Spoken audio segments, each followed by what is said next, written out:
When did you start franchising? You have an existing business that's established, you're doing well. Why would someone franchise that business? Now, were you a little nervous when you start to franchise? What type of support do you provide to your franchisees? Is anyone out there that's looking to now, they have a proven model and they're doing well, what advice would you give them on why they should franchise their business?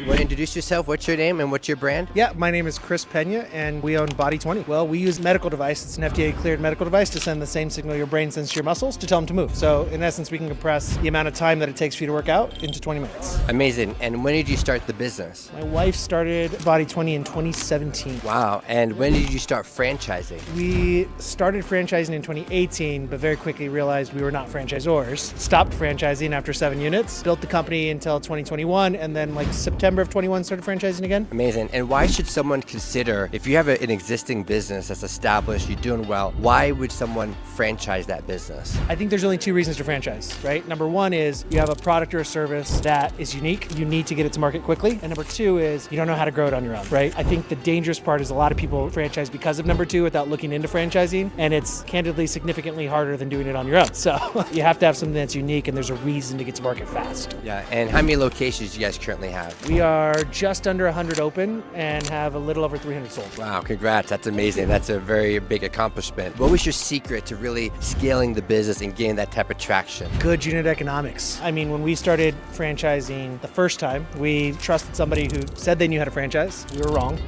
They did not. And our franchisees just weren't doing well. So we invested a little over $4.5 million over the next 2.5 years fixing the business first. So digging really far down, systems, tools, people, process. And then in 21, when we felt like we were ready, our average unit volume was through the roof. Our average return was over 30%, and franchisees were making like a 60% return in year 1. And then in 2021, September 21, we started. Over the next 2.5 years, sold over 300 locations, and then stopped and started actually opening those locations. I would say unit economics are everything in franchising. Whether you want franchisees to stay open, whether you want franchisees to buy franchises, or whether you want them to open more than one, it all depends on how much money your current franchisees are making. Yeah, and you said something critical of the people around you, having the right people, the right infrastructure. I mean, not really just following the blindness of just, doing whatever, what you may hear, but really finding the right path to scale. What would you say is something that you would give your earlier self advice on, if you could go back on what you've done a little bit differently? This might be a little controversial, but I believe that you don't hire professional managers to change your business, you hire them to scale it. So one of the biggest mistakes I've ever made is we go out and we hire an MBA as a COO or a CFO or whatever the case is, and let them change our system instead of hiring them for what they are, which is process people. They're going to scale the system. They're not going to change our system. Your business works because you figured it out, right?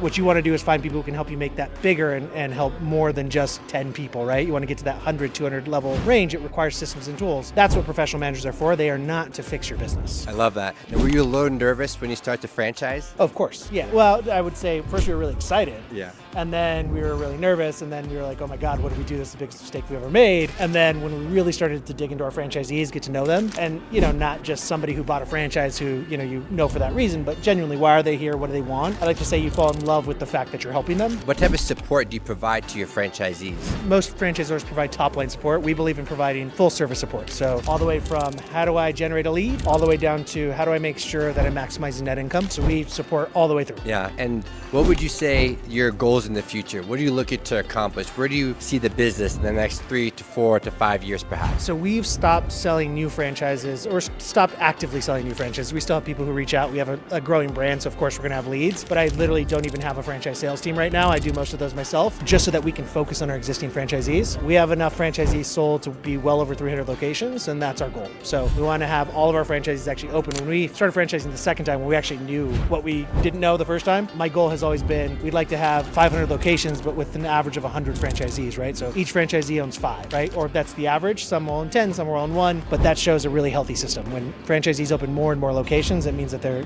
really healthy and they're really excited. Absolutely, I love that. And last thing, is anyone out there that's looking to now, they have a proven model and they're doing well, what advice would you give them on why they should franchise their business? I would say you should look at the franchising. You should come to one of these events. You should talk to people in the space. There's tons of consultants, right? There's tons of people who can tell you what you need to do to get there. Understand how capitalized you have to be, right? It's a lot more than most people think. It's very capital intensive to franchise because you get this small piece of everybody's revenue revenue, right? You don't get all the revenue like you do in your business. And once you've done that, if at that point in time you're really happy and you're really excited, I'd find somebody who's already done it before and I'd partner with them. What do you think the fear factor? You know, human nature, there's a fear factor that always kicks in. Oh, well, I'm not going to do this. I can't grow. That's not me, right? How do you overcome the fear factor of that you believing that you could be that next big brand? Sure. So I think fear is all based in anxiety, and anxiety is you worrying too much about what you can't control and not what you can, which is, I know that today I don't know anything about franchise law, so maybe I should go find out what that's like. I know tomorrow I don't know anything about construction because I had somebody build my location and I know I'm going to have to help hundreds of people do that. So I go learn a little bit about that, right? I'm a firm believer that anything you want to do, there's really like 3 core skills in everything you want to do